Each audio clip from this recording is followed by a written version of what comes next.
Hey boys and girls, my name's Jackson, and I'm so excited to see each of you here this week.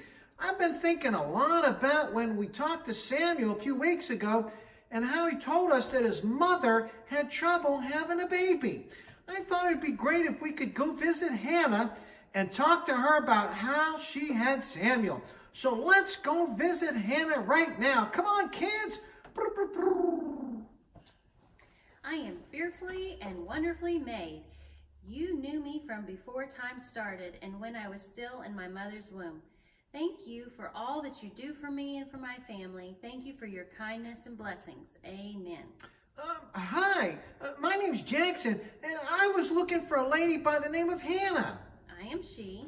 Oh, you're the mother of Samuel? Yes, I am.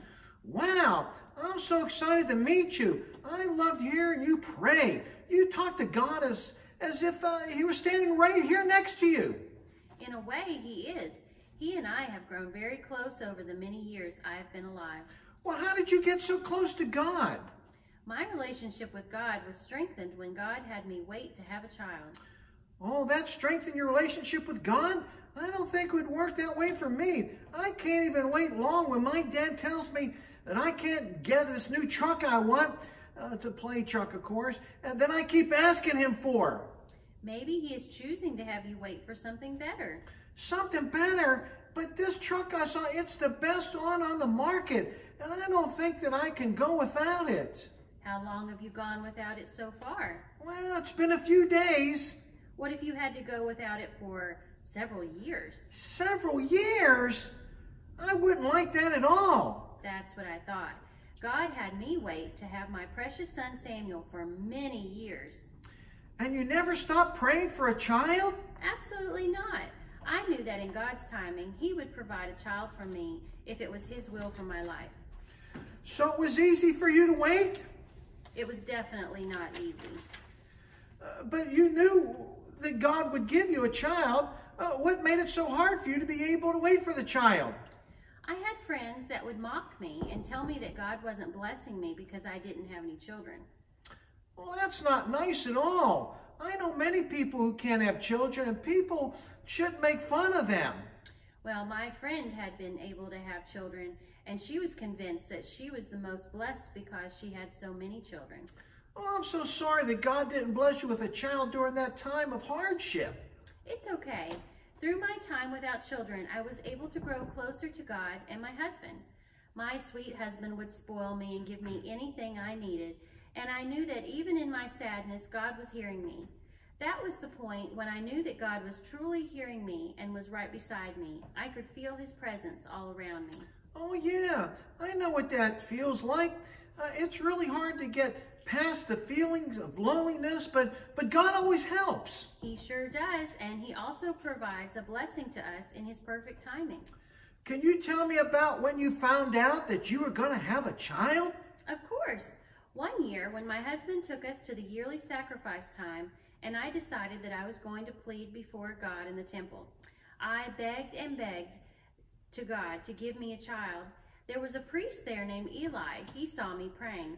My mouth was moving, but no words were coming out, so he thought that I had been drinking, and he told me to put away the wine.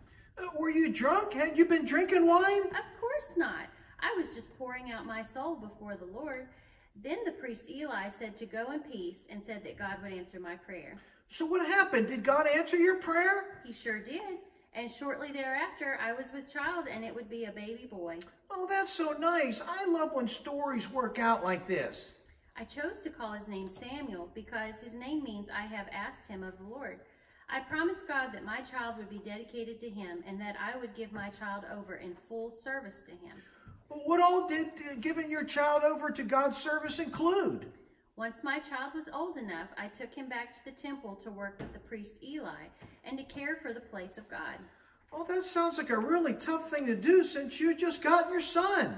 It sure was, but I had to choose to trust God and allow him to take care of my child. And because I agreed to give my child to God, God blessed me with my boy Samuel.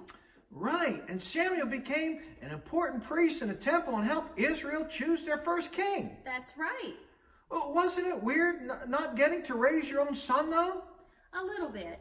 But I was able to visit him once a year when we visited the temple, and I was able to see how God had been using my son for the best possible task. Oh, that's truly amazing. It sure is. And after I gave Samuel over to the temple, God blessed me with several more children to raise with my husband. Oh, that's great. So what happened to Samuel? Samuel grew up to be a priest and a prophet and helped turn the nation of Israel back to God.